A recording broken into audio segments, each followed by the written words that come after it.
ಈ ಕ್ಷಣದ ಪ್ರಮುಖ ಸುದ್ದಿಗಳನ್ನ ಫಟಾಫಟಾಗಿ ನೋಡ್ಕೊಳ್ಳೋಣ. ಎಂಇಎಸ್ ಪುಂಡರಿಂದ ಹಲ್ಲೆಗೊಳಗಾದ ಕಂಡಕ್ಟರ್ ಮಹದೇವಪ್ಪ ಅವರನ್ನ ಕರವೇ ಅಧ್ಯಕ್ಷ ನಾರಾಯಣಗೌಡರು ಭೇಟಿಯಾಗಿ ಆರೋಗ್ಯ ವಿಚಾರಿಸಿದ್ದಾರೆ. ಬೆಳಗಾವಿಯಲ್ಲಿ ಮಾತನಾಡಿದ ನಾರಾಯಣಗೌಡರು, ನಮ್ಮ ರಕ್ತ ಕುದೀತಾ ಇದೆ, ಕೃತ್ಯ ಎಸಗಿದವರ ಮೇಲೆ ಗೂಂಡಾ ಕಾಯ್ದೆ ಹಾಕಬೇಕು, ಅವರನ್ನ ಕರ್ನಾಟಕದಿಂದ ಗಡೀಪಾರು ಮಾಡಬೇಕು ಅಂದರು.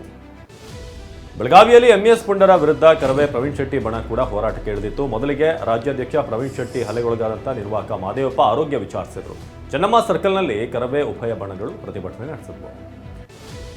ಬೆಳಗಾವಿಯಲ್ಲಿ ಕನ್ನಡಪರ ಹೋರಾಟಗಾರರ ಮನವೊಲಿಸುವಲ್ಲಿ ಬೆಳಗಾವಿ ಪೊಲೀಸ್ ಆಯುಕ್ತ ಎಡಮಾರ್ಟಿನ್ ಯಶಸ್ವಿಯಾಗಿದ್ದಾರೆ. ಆಯುಕ್ತರು ನಿಮ್ಮ ಜೊತೆಗೆ ನಾವಿದ್ದೇವೆ ಎಂದು ಭರವಸೆ ಕೊಟ್ಟ ಬಳಿಕ ಪ್ರತಿಭಟನೆಗೆ ಇತಿಶ್ರೀ ಹಾಡಿದರು. ಬೆಳಗಾವಿಯಲ್ಲಿ ಕಂಡಕ್ಟರ್ ವಿರುದ್ಧ ಪೋಕ್ಸೋ ಕೇಸ್ ದಾಖಲು ವಿಚಾರಕ್ಕೆ ಸಂಬಂಧಿಸಿ ಕರ್ತವ್ಯ ಲೋಪ ಆರೋಪದಡಿ ಮಾರಿಹಾಳ ಠಾಣೆ ಸಿಪಿಐ ದಿಢೀರ್ ವರ್ಗಾವಣೆಯಾಗಿದ್ದಾರೆ. ಮಾರಿಹಾಳ ಠಾಣೆಯಿಂದ ಸಿಸಿಆರ್ಬಿಗೆ ಗುರುರಾಜ್ ಕಲ್ಯಾಣ್ ಶೆಟ್ಟಿ ಟ್ರಾನ್ಸ್ಫರ್ ಮಾಡಿ ಬೆಳಗಾವಿ ಕಮಿಷನರ್ ಎಡಾ ಮಾರ್ಟಿನ್ ಆದೇಶ ನೀಡಿದ್ದಾರೆ. ಕಂಡಕ್ಟರ್ ಮಹದೇವಪ್ಪ ಮೇಲಿನ ಪೋಕ್ಸೋ ಕೇಸ್ ವಾಪಸ್ ಪಡೆಯಲಾಗಿದೆ. ಸಂತ್ರಸ್ತೆಯ ತಾಯಿ ಈ ಸಂಬಂಧ ವಿಡಿಯೋ ಹೇಳಿಕೆ ಬಿಡುಗಡೆ ಮಾಡಿದ್ದಾರೆ. ಕೇಸ್ ವಾಪಸ್ ತೆಗೆದುಕೊಂಡ ಬಗ್ಗೆ TV9 ಜೊತೆಗೆ ಮುಕ್ತವಾಗಿ ಮಾತನಾಡಿದ್ದಾರೆ. ಇದಾದದ್ದು ಟಿಕೆಟ್ ಸಲುವಾಗಿ ಸರ್. ಇದು ಕನ್ನಡ ಮರಾಠಿ ಅಂತ ಪ್ರಶ್ನೆನೇ ಬರೋದಿಲ್ಲ ಅದರಲ್ಲಿ.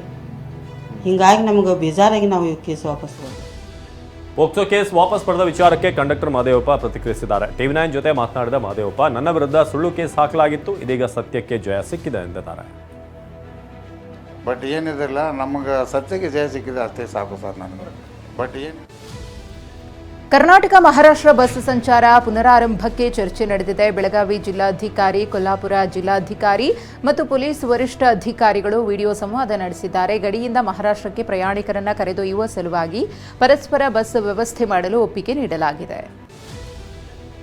ಬೆಳಗಾವಿ ಗಡಿ ಗಲಾಟೆ ಸಂಬಂಧ ಸಿಎಂ ಸಿದ್ದರಾಮಯ್ಯ ಸಭೆ ನಡೆಸಿದ್ದಾರೆ. ಬೆಂಗಳೂರಿನಲ್ಲಿ ಸಚಿವರು, ಹಿರಿಯ ಪೊಲೀಸ್ ಅಧಿಕಾರಿಗಳೊಂದಿಗೆ ಚರ್ಚೆ ಮಾಡಿದ್ದಾರೆ. ಬೆಳಗಾವಿಗೆ ಭೇಟಿ ಕೊಟ್ಟಿದ್ದಂಥ ರಾಮಲಿಂಗಾರೆಡ್ಡಿ ಸಂಪೂರ್ಣ ಮಾಹಿತಿಯನ್ನು ಸಿಎಂಗೆ ಒಪ್ಪಿಸಿದ್ದಾರೆ.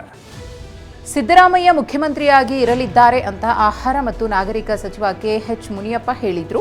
ದೆಹಲಿಯಲ್ಲಿ ಮಾತನಾಡಿದ ಅವರು, ಕೆಪಿಸಿಸಿ ಅಧ್ಯಕ್ಷರಾಗಿ DK ಶಿವಕುಮಾರ್ ಇರಲಿದ್ದಾರೆ. ಉಳಿದ ವಿಚಾರಗಳ ಬಗ್ಗೆ ಹೈಕಮಾಂಡ್ ನಿರ್ಧಾರ ಮಾಡುತ್ತೆ ಎಂದರು. ದೆಹಲಿಯಲ್ಲಿ ಕೇಂದ್ರ ಜಲಶಕ್ತಿ ಸಚಿವ CR ಪಾಟೀಲ್ರನ್ನ DCM DK ಶಿವಕುಮಾರ್ ಭೇಟಿಯಾಗಿದ್ದಾರೆ. ಶ್ರಮ ಶಕ್ತಿ ಭವನದ ಜಲಶಕ್ತಿ ಸಚಿವಾಲಯದ ಕಚೇರಿಯಲ್ಲಿ ಭೇಟಿಯಾಗಿ ರಾಜ್ಯದ ಯೋಜನೆಗಳ ಬಗ್ಗೆ ಮಾತುಕತೆ ನಡೆಸಿದ್ದಾರೆ. DCM DK ಭೇಟಿ ವೇಳೆ ಕೇಂದ್ರ ಸಚಿವ ವಿ ಸೋಮಣ್ಣ ಕೂಡ ಇದ್ದರು. ದಲಿತ ಸಮುದಾಯಕ್ಕೆ ಮೀಸಲಿಟ್ಟ ಹಣವನ್ನು ಗ್ಯಾರಂಟಿಗಳಿಗೆ ಬಳಸಿಕೊಂಡಿದ್ದನ್ನು ಗೃಹ ಸಚಿವ ಪರಮೇಶ್ವರ್ ಸಮರ್ಥನೆ ಮಾಡಿಕೊಂಡಿದ್ದಾರೆ. ಅದರಲ್ಲಿ ದಲಿತರಿಲ್ವಾ? ಬಡವರಿಗೆ ಕೊಡುವಾಗ ಕೆಲವು ಬದಲಾವಣೆಗಳಾಗುತ್ತವೆ, ಹಣ ಕೊಳ್ಳೆ ಹೊಡೆದಿದ್ದಾರಾ ಅಂತ ಪ್ರಶ್ನಿಸಿದ್ದಾರೆ.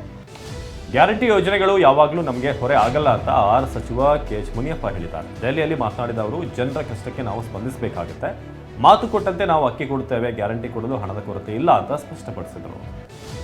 ಗ್ಯಾರಂಟಿ ಹೊರೆ ಎಂದು ಗೃಹ ಸಚಿವ ಡಾಕ್ಟರ್ ಜಿ ಪರಮೇಶ್ವರ್ ಹೇಳಿದ್ದು, ಇದಕ್ಕೆ JDS ಶಾಸಕಾಂಗ ಪಕ್ಷದ ನಾಯಕ ಸುರೇಶ್ ಬಾಬು ಪ್ರತಿಕ್ರಿಯೆ ಕೊಟ್ಟಿದ್ದಾರೆ. ಧಾರವಾಡದಲ್ಲಿ ಮಾತನಾಡಿದ ಅವರು, ಕಾಂಗ್ರೆಸ್ ಸರ್ಕಾರ ಗ್ಯಾರಂಟಿಯಲ್ಲಿ ಎಷ್ಟೆಷ್ಟು ಕಡಿವಾಣ ಹಾಕಬಹುದು ನೋಡ್ತಿದ್ದಾರೆ ಅಂತ ಕಿಡಿಕಾರಿದ್ದಾರೆ.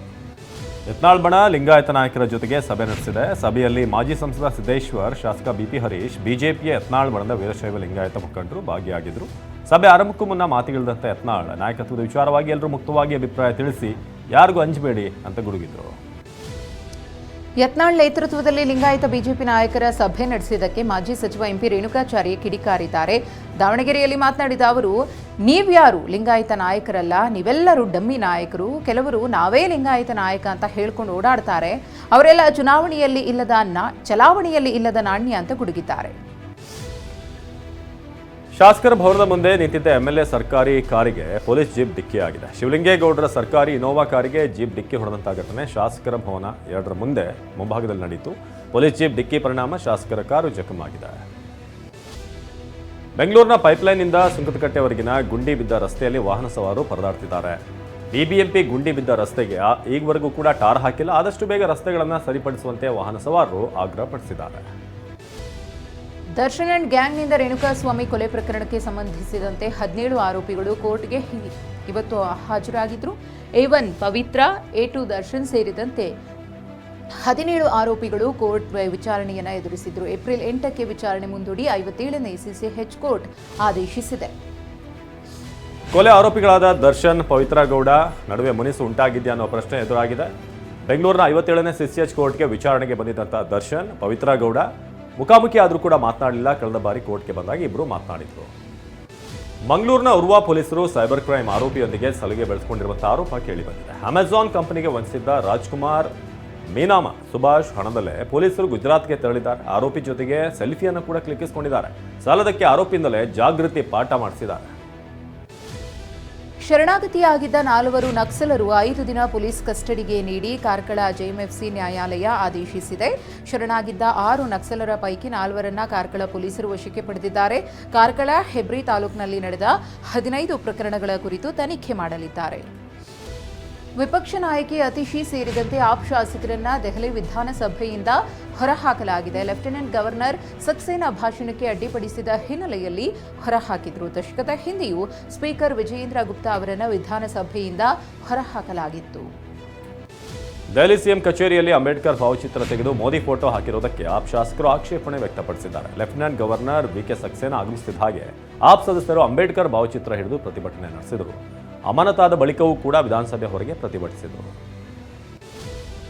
ಕಾಂಗ್ರೆಸ್ಗೆ ಅಗತ್ಯವಿಲ್ಲದಿದ್ದರೆ ನನ್ನ ಮುಂದೆ ಬೇರೆ ಆಯ್ಕೆಗಳಿವೆ ಎಂದಿದ್ದ ಸಂಸದ ಶಶಿ ತರೂರ್ ಕೇಂದ್ರ ಸಚಿವ ಪಿಯೂಷ್ ಗೋಯಲ್ ಜೊತೆ ಕಾಣಿಸಿಕೊಂಡಿದ್ದಾರೆ. ಪಿಯೂಷ್ ಗೋಯಲ್ ಬ್ರಿಟನ್ ವ್ಯಾಪಾರ ಕಾರ್ಯದರ್ಶಿ ಜೋನಾಥನ್ ರೆನಾಲ್ಡ್ ಜೊತೆಗಿನ ಸೆಲ್ಫಿ ಫೋಟೋವನ್ನು ಟ್ವಿಟರ್ನಲ್ಲಿ ಹಂಚಿಕೊಂಡಿದ್ದಾರೆ. 1984ರ ಸಿಖ್ ವಿರೋಧಿ ದಂಗೆಗೆ ಸಂಬಂಧಿಸಿದ ಕೊಲೆ ಪ್ರಕರಣದಲ್ಲಿ ಕಾಂಗ್ರೆಸ್ನ ಮಾಜಿ ನಾಯಕ ಸಜ್ಜನ್ ಕುಮಾರ್ಗೆ ದೆಹಲಿ ವಿಶೇಷ ನ್ಯಾಯಾಲಯ ಜೀವಾವಧಿ ಶಿಕ್ಷೆ ವಿಧಿಸಿದೆ. 1984ರ ನವೆಂಬರ್ನಲ್ಲಿ ದೆಹಲಿಯ ಸರಸ್ವತಿ ವಿಹಾರ್ನಲ್ಲಿ ತಂದೆ ಮಗನ ಕೊಲೆಗೆ ಕುಮಾರ್ ಶಿಕ್ಷೆಗೊಳಗಾಗಿದ್ದರು. ಕಳೆದ ವಾರ ನಿರ್ಭಯಾ ಪ್ರಕರಣದ ತೀರ್ಪು ಉಲ್ಲೇಖಿಸಿ ಮರಣದಂಡನೆ ವಿಧಿಸಬೇಕು ಅಂತ ಪಬ್ಲಿಕ್ ಪ್ರಾಸಿಕ್ಯೂಟರ್ ವಾದಿಸಿದರು. ಉತ್ತರ ಪ್ರದೇಶದ ಮಥುರಾದಲ್ಲಿ ಪುಂಡರು ನಡೆಸಿದ ದಾಂಧಲೆಯಿಂದಾಗಿ ದಲಿತ ಯುವತಿಯರ ಮದುವೆ ಮುರಿದು ಬಿದ್ದಿದೆ. ಪುಂಡರು ವಧುವಿನ ತಂದೆಯ ಮೇಲೆ ಕೆಸರು ಎರಚಿ ವರನ ತಂದೆಯ ಮೇಲೆ ದೊಣ್ಣೆಯಿಂದ ಹೊಡೆದಿದ್ದಾರೆ. ಹೀಗಾಗಿ ಮದುವೆ ಮುರಿದುಕೊಂಡು ವರನ ಕಡೆಯವರು ಮನೆಗೆ ಮರಳಿದ್ದಾರೆ. ನಾಳೆ ಮಹಾಶಿವರಾತ್ರಿಯ ಹಿನ್ನೆಲೆಯಲ್ಲಿ ಕುಂಭಮೇಳದಲ್ಲಿ 1 ಕೋಟಿ ಭಕ್ತರು ಪವಿತ್ರ ಸ್ನಾನ ಮಾಡುವ ನಿರೀಕ್ಷೆ ಇದೆ. ಕೊನೆಯ ಅಮೃತ ಸ್ನಾನ ಸುಸೂತ್ರವಾಗಿ ನೆರವೇರಲು ಸರ್ಕಾರ ಅಗತ್ಯ ಕ್ರಮ ಕೈಗೊಂಡಿದೆ. ನಾಳೆ 45 ದಿನಗಳ ವಿಶ್ವದ ಅತಿದೊಡ್ಡ ಧಾರ್ಮಿಕ ಕಾರ್ಯಕ್ರಮ ಸಮಾಪ್ತಿಗೊಳ್ಳಲಿದೆ. ಪಾಕಿಸ್ತಾನ ತಂಡ ಐಸಿಸಿ ಚಾಂಪಿಯನ್ಸ್ ಟ್ರೋಫಿಯಿಂದ ಹೊರಬಿದ್ದ ಬೆನ್ನಲ್ಲೇ ಮಾಜಿ ನಾಯಕಿ ಸನಾ ಮಿರ್ ಆಕ್ರೋಶ ವ್ಯಕ್ತಪಡಿಸಿದ್ದಾರೆ. ಟೀಂ ಇಂಡಿಯಾ ಮಾಜಿ ನಾಯಕ ಎಂಎಸ್ ಧೋನಿ ಪಾಕ್ ತಂಡದ ನಾಯಕನಾದರೂ ಬದಲಾಗಲ್ಲ, ನಮ್ಮ ಪರಿಸ್ಥಿತಿಗೆ ಅವರು ಹೊಂದಾಣಿಕೆ ಆಗಲ್ಲ ಅಂತ ಪಾಕಿಸ್ತಾನ ಮಹಿಳಾ ಕ್ರಿಕೆಟ್ ತಂಡದ ಮಾಜಿ ನಾಯಕಿ ಸನಾ ಮಿರ್ ಹೇಳಿದ್ದಾರೆ. ಪಾಕಿಸ್ತಾನ ತಂಡ ಭಾರತ ವಿರುದ್ಧ ಪರಾಭವಗೊಂಡ ಬೆನ್ನಲ್ಲೇ ಮಾಜಿ ವೇಗಿ ವಾಸಿಂ ಅಕ್ರಮ್ ಪಾಕ್ ಆಟಗಾರರನ್ನ ಕೋತಿಗಳಿಗೆ ಹೋಲಿಕೆ ಮಾಡಿದ್ದಾರೆ. ಭಾರತ ತಂಡ ಬ್ಯಾಟಿಂಗ್ ಮಾಡುವಾಗ ಪಾನೀಯ ವಿರಾಮದ ವೇಳೆ ಪಾಕ್ ಆಟಗಾರರಿಗೆ ದೊಡ್ಡ ತಟ್ಟೆಯಲ್ಲಿ ಬಾಳೆಹಣ್ಣುಗಳನ್ನು ತರಲಾಗಿತ್ತು. ಇದಕ್ಕೆ ವಾಸಿಂ ಅಕ್ರಮ್ ಕೋಪಗೊಂಡಿದ್ದು, ಇಷ್ಟೊಂದು ಬಾಳೆಹಣ್ಣನ್ನು ಕೋತಿಗಳು ಕೂಡ ತಿನ್ನೋದಿಲ್ಲ ಅಂತ ಆಕ್ರೋಶ ವ್ಯಕ್ತಪಡಿಸಿದ್ದಾರೆ. ದುಬೈನಲ್ಲಿ ಐಸಿಸಿ ಚಾಂಪಿಯನ್ಸ್ ಟ್ರೋಫಿ ಪಂದ್ಯಗಳನ್ನು ಆಡ್ತಿರುವಂತಹ ಭಾರತ ತಂಡಕ್ಕೆ ಹೆಚ್ಚು ಅನುಕೂಲವಾಗುತ್ತೆ ಅಂತ ಆಸ್ಟ್ರೇಲಿಯಾ ತಂಡದ ಕ್ಯಾಪ್ಟನ್ ಪ್ಯಾಟ್ ಕಮಿನ್ಸ್ ಹೇಳಿದ್ದಾರೆ. ಈ ಮೈದಾನದಲ್ಲಿ ಭಾರತಕ್ಕೆ ದೊಡ್ಡ ಅನುಕೂಲ ಇದೆ, ತಂಡ ಬಲಿಷ್ಠವಾಗಿದೆ, ಎಲ್ಲ ಪಂದ್ಯಗಳಲ್ಲಿ ಭಾರತ ತಂಡ ದುಬೈ ಮೈದಾನದ ಲಾಭ ಪಡೆಯಲಿದೆ ಅಂತ ಕಮಿನ್ಸ್ ಹೇಳಿದ್ದಾರೆ.